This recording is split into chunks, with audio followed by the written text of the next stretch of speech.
Students, so welcome to our channel let's crack bio. तो आज हम लोग पढ़ेंगे chapter number 1 the living world. उसमें हम लोग थोड़ा ब्रीफ इंट्रोडक्शन ले लेते हैं। पहला हम लोग पढ़ेंगे व्हाट इज़ लिविंग। वो पेन रोज़ का या पेन का होता है ना। तो पहला पढ़ेंगे व्हाट इज़ लिविंग, फिर दूसरा पढ़ेंगे डाइवर्सिटी इन लिविंग वर्ल्ड, तीसरा पढ़ेंगे टेक्सोनॉमिकल कैटेगरी और टेक्सोनॉमिकल एज। तो ये 4 पॉइंट हैं, हमें पूरे चैप्टर में पढ़ना है। तो पहले हम लोग इसका एक छोटा सा ब्रीफ इंट्रोडक्शन ले लेते हैं, क्या क्या है इधर ही थोड़ा समझ लेते हैं। तो पहला है व्हाट इज़ लिविंग। तो लिविंग क्या है, अब हमें इसमें पढ़ना है कि ऐसी इसमें बहुत सारी चीज़ें होती है। कुछ होता है कि ग्रोथ एक लिविंग फैक्टर है ऐसा, लेकिन कई ऐसी चीज़ें हैं या हम ह्यूमन भी एक एज के बाद उनका ग्रोथ नहीं होता है। तो क्या वो लोग लिविंग बीइंग है कि नहीं है? ऑफ कोर्स है, पर यहाँ पर ये डिफ़ाइन नहीं कर रहा फीचर, ठीक है। फिर दूसरा होता है रिप्रोडक्शन। तो रिप्रोडक्शन तो कितने पेरेंट्स तो स्टेराइल होते हैं, तो क्या वो लोग लिविंग ऑर्गेनिज्म नहीं है? नहीं, वो भी है। फिर तीसरा लेते हैं हम लोग मेटाबॉलिज्म। मेटाबॉलिज्म डिफ़ाइन करता है, क्योंकि वो सिर्फ किसके अंदर होता है? लिविंग ऑर्गेनिज्म के अंदर मेटाबॉलिज्म होता है। और लिविंग ऑर्गेनिज्म के अंदर भी कैसे होता है मेटाबॉलिज्म? तो होता है केमिकल रिएक्शन। तो वो सिर्फ और सिर्फ लिविंग ऑर्गेनिज्म के अंदर ही रिएक्शंस होते हैं। हम लोग देखा है कभी कुछ जैसे कि हमारे घर की कुछ चेयर के अंदर केमिकल रिएक्शंस हो रहे हैं और वो चेयर से एक छोटा सा चेयर बना दिया, ऐसा सब नहीं होता। तो मेटाबॉलिज्म परफेक्ट डेफिनेशन है हम लोग को बताने के लिए कि लिविंग ऑर्गेनिज्म डिफाइन हो रहा है मेटाबॉलिज्म से। फिर दूसरा ऐसे ही इसमें होगा एक डाइवर्सिटी इन लिविंग वर्ल्ड। तो अब लिविंग वर्ल्ड में डाइवर्सिटी, कितनी सारी स्पीशीज़ हैं अर्थ पे, जिनका अभी तक तो मोर देन 70% स्पीशीज़ अभी अर्थ पर हैं, लेकिन उनके बारे में अभी तक कुछ भी उनका नाम नहीं रखा, उनका नामकरण अभी तक नहीं हुआ, ठीक है। जबकि हम लोग जानते हैं कितने सारे स्पीशीज़ हैं। अभी आगे भी बहुत सारे सेकेंड और थर्ड 4th चैप्टर में तो पागल हो जाओगे नाम याद करते करते, पर इतने सारे स्पीशीज़ हैं, बाप रे। लेकिन अभी भी कितने परसेंटेज बाकी हैं? 70% से ज़्यादा अभी स्पीशीज़ के नाम बाकी हैं। फिर टेक्सोनॉमिकल कैटेगरीज़ में इसके अंदर हम लोग पढ़ेंगे जीन्स, स्पीशीज़, एक पता है ना, एक ऐसे ऐसे स्टेज पे हम लोग पढ़ते जाएंगे, ठीक है। क्लास, ऑर्डर, फाइलम, किंगडम, ये सब उसके अंदर पढ़ेंगे। और टेक्सोनॉमिकल एड्स में हम लोग कि हर्बेरियम, म्यूज़ियम, ये सब के बारे में पढ़ेंगे, कहाँ कहाँ ये सब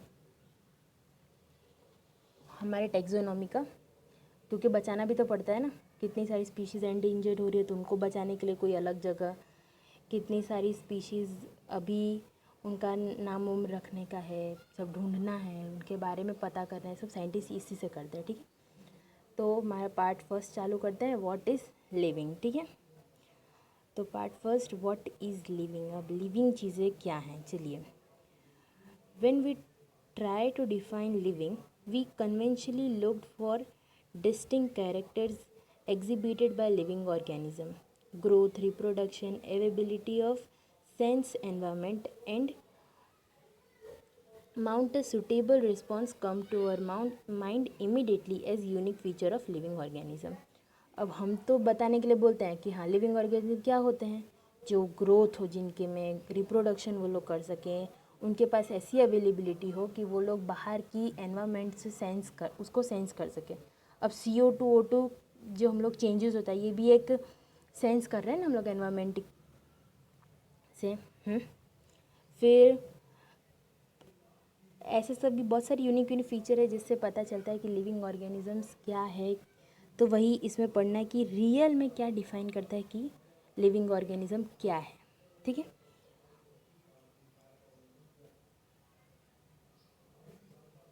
One can add a few more features like metabolism, ability of self-replicating, self-organized, interaction and emerge to this list. अब मेटाबॉलिज्म क्या होता है? मेटाबॉलिज्म होता है chemical reaction take place inside our body, बाहर नहीं होता है। बॉडी के अंदर जो केमिकल रिएक्शन होता है उसको क्या बोलते हैं? मेटाबॉलिज्म। मेटाबॉलिज्म दो टाइप के भी होते हैं, एक होता है एनाबॉलिक, एक तो कैटाबॉलिक। तो ये सब हम लोग आगे पढ़ेंगे जब ये सब चीज़ें आती रहेंगी, तो आगे बहुत कुछ है के लिए, ठीक है।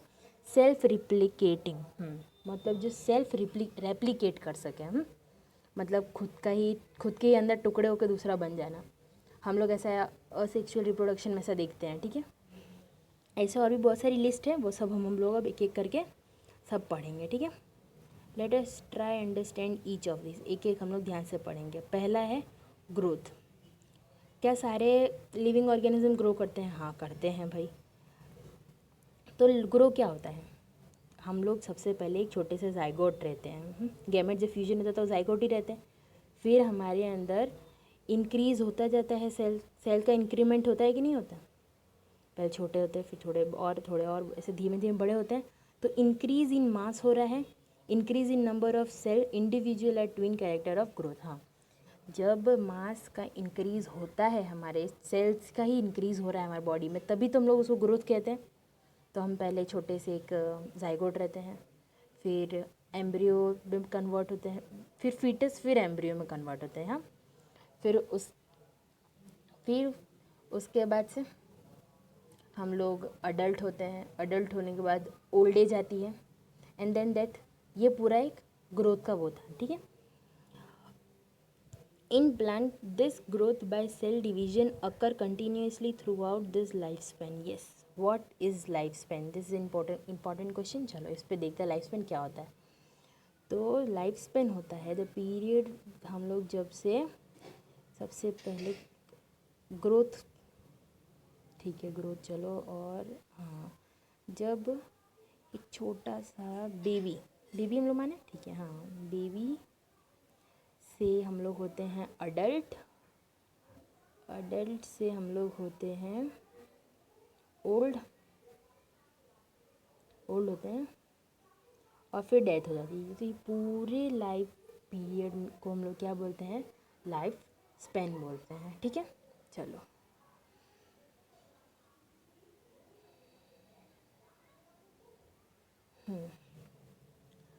occur in certain tissues to replace lost cell. yes, कुछ अभी एक सेल है, वो एक उस समझ लो कि थोड़े सेल्स डैमेज हो गए, चले गए, हमारी बॉडी में से निकल ही जाए, ठीक है। तो उनकी जगह अब दूसरे सेल्स नहीं आएंगे। नहीं, अगर सेल्स ही नहीं आए थे तो हम थोड़ी ना एक इंसान की पूरी बॉडी मिलती है हमें, नहीं। एक सेल अगर डैमेज हो गया या फिर वो लॉस्ट हो गया, तो उसकी जगह दूसरे सेल्स आते हैं, ठीक है। Unicellular organism also grown by cell division. Unicellular organism भी सेल डिवीजन से ही बड़े होते हैं। पहले जैसे कि हम लोग अमीबा ले लेते हैं, ठीक है, अमीबा एक है, फिर वो भी अपने आप ग्रो करेगा ना, तो अपने यंग वंस देगा वो।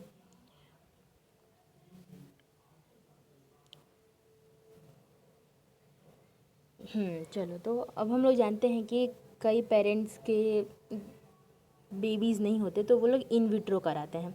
विट्रो तो सबने ही सुना होगा, विट्रो कल्चर, यस। तो हम लोग गैमेट्स के एग्जांपल्स करते हैं।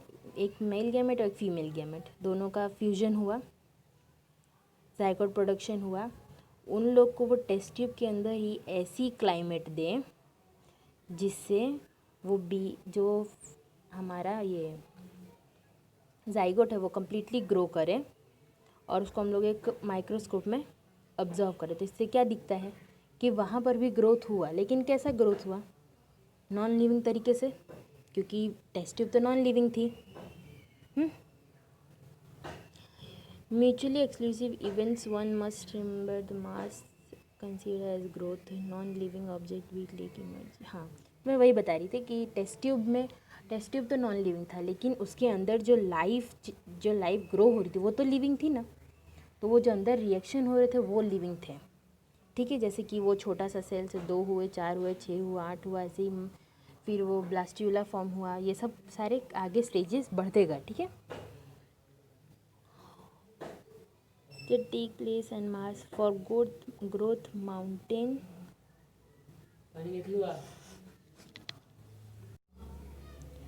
However, this kind of growth exhibited by non-living object is accumulated of material on the surface. तो हम लोग जैसे कि बहुत सारे सॉइल के पार्टिकल्स हैं, वो एक जगह ही उनका पाइल पूरा एक बन रहा है, ठीक है।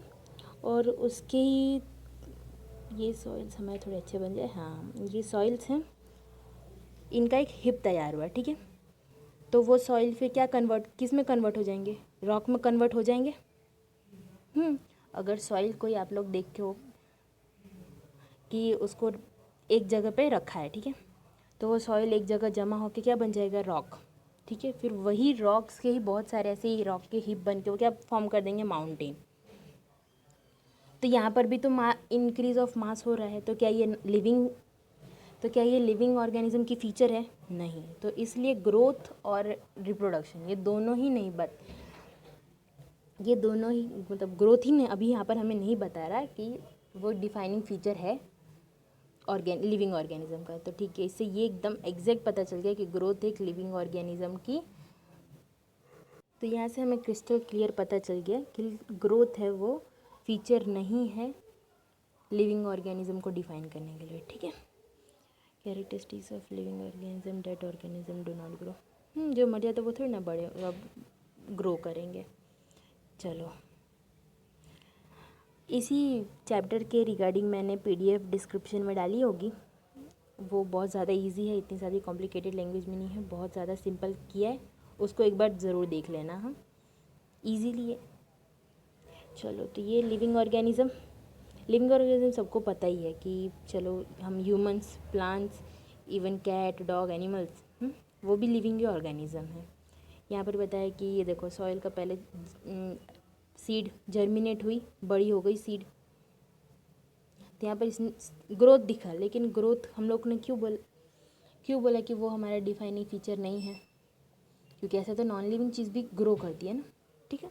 अब हमारा आएगा नेक्स्ट है, हमारा सेकंड डिफाइनिंग फीचर होता है कि नहीं देखते हैं। चलो, reproduction. Reproduction likewise is the characteristic of living organism. In multicellular organism, reproduction refers to the production of progeny processing feature more or less similar to those of parents. Invariably and implicate we refer to sexual reproduction. Organism reproduce by asexual means also. ठीक है, चलो, ये asexual में कैसा होता है कि जो भी पेरेंट होते हैं वो एग्जैक्ट सेम अपने यंग वंस प्रोड्यूस करते हैं, तो उसको हम लोग क्या बोलते हैं, तो उसको हम लोग बोलेंगे क्लोन। और जो सेक्सुअल रिप्रोडक्शन होता है उसमें क्या होता है, गैमेट फॉर्मेशन होता है। तो जो असेक्सुअल होंगे वो क्लोन प्रोड्यूस करेंगे और जो सेक्सुअल होंगे वो गैमेट का प्रोडक्शन करेंगे। चलो, लिख दे। क्लोन मतलब same exact copy of parents, उसको क्लोन बोलेंगे। और सेक्सुअल में तो सबको पता ही है, वेरिएशन शो करेंगे, तो कैसे होगा, गैमेट प्रोडक्शन होगा, ठीक है। गैमेट से फिर जाइगोट प्रोडक्शन हो जाएगा। चलो, तो अब कह रहा है in lower organism like yeast and hydra we observe budding. हाँ, बर्डिंग हम लोगों को कहाँ मिले, असेक्सुअल में बर्डिंग हम लोगों को हाइड्रा और ईस्ट में दिखेगा। इन प्लेनेरिया रीजनरेशन कैपेसिटी, मतलब ट्रू रीजनरेशन सबसे ज़्यादा प्लेनेरिया में होता है। कैसे, मतलब कोई भी एक उसका पीस है, कट किया, वो एक दूसरा पीस जनरेट कर देगा, उसका पीस कट हुआ वो दूसरा जनरेट कर देगा। तो ये रीजनरेशन कैपेसिटी सबसे ज़्यादा प्लेनेरिया में होती है, न्यू स्पीसीज जनरेट करने का, ठीक है। The fungi program of moss are easily multiply by fragmentation.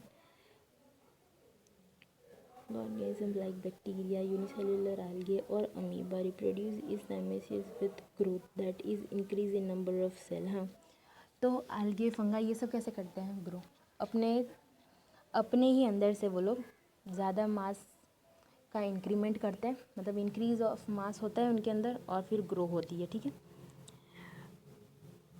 तो जो दो टर्म्स हम लोग ने ग्रोथ और रिप्रोडक्शन पढ़ी, ये दोनों ही डिफाइन नहीं करती लिविंग ऑर्गेनिज्म के फीचर को, ठीक है।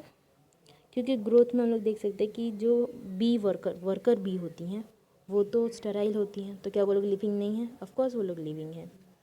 और जो ह्यूमन कपल जो इनफर्टाइल होते हैं, क्या वो लोग क्या वो लोग जो मतलब जो लोग रिप्रोड्यूस नहीं कर सकते वो लिविंग ऑर्गेनिज्म नहीं होते? नहीं, ऐसा नहीं है। तो इसीलिए लिविंग फैक्टर और ग्रोथ फैक्टर दोनों ही नहीं मानते। चलो तीसरा भी देख लेते हैं। Another characteristics of life is metabolism. Metabolism अभी हम लोगों ने पढ़ा था कि मेटाबॉलिज्म मतलब होता है chemical reactions take place inside our body. All living organisms are made of chemicals, सही बात है। This chemical smell and big small and big belonging to various class size functions etcetera. हाँ, तो सभी केमिकल एक जैसे नहीं होंगे ना, वरना सारे फंक्शंस एक ही थोड़ी ना होता है हमारे बॉडी के अंदर। बॉडी में इतने सारे पार्ट्स हैं, इतने सारे फंक्शंस हैं, सब केमिकल्स अलग अलग अपने अपने फंक्शंस परफॉर्म करते हैं। Are constantly being made and change into some other biomolecules, the conversion at the metabolic reaction simultaneously inside a living body.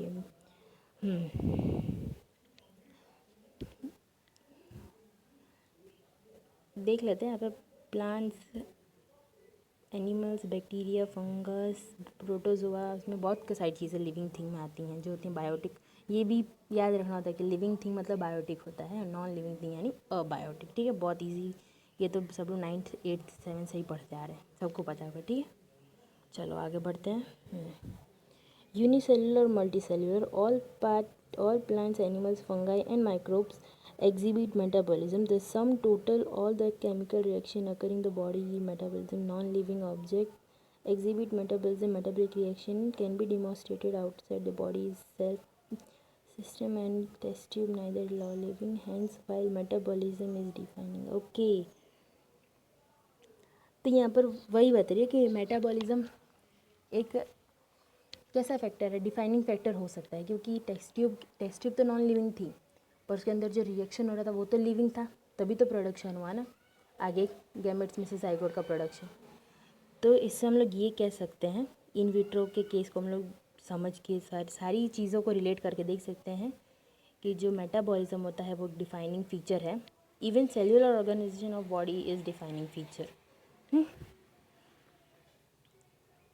Cellular organisation यानी कि एक सेल, दो सेल सारे बन रहे हैं ना, सेल्स का ऑर्गेनाइजेशन हो रहा है, तो ये भी सिर्फ डिफाइनिंग फीचर किसका है? लिविंग ऑर्गेनिज्म में ही ऐसा हो सकता है। तो चलो यहाँ पर तो सब कुछ हो गया समाप्त। होप आपको ये वीडियो सारे अच्छे लगे होंगे, सारे मतलब जितना भी कंटेंट अभी पढ़ा है वो अच्छा लगा होगा। आगे हम लोग कंटिन्यू करेंगे कल, तो सब्सक्राइब कर देना, लाइक कर देना वीडियो को, और कमेंट करना कुछ भी ना समझ में आया हो तो, और अगर बहुत गंदा पढ़ाया हो तो थोड़ा बता देना नीचे कमेंट में, वापस हम लोग अच्छे से पढ़ाने का ट्राई करेंगे। ठीक है, थैंक यू। डिस्क्रिप्शंस में देख लेना, लिंक दी होगी PDF की, बहुत इजी और ना छोटे में ही लिखा है सब कुछ। चलो थैंक यू, बाय। चेक, हाँ डिस्क्रिप्शन में PDF चेक कर लेना। ओके,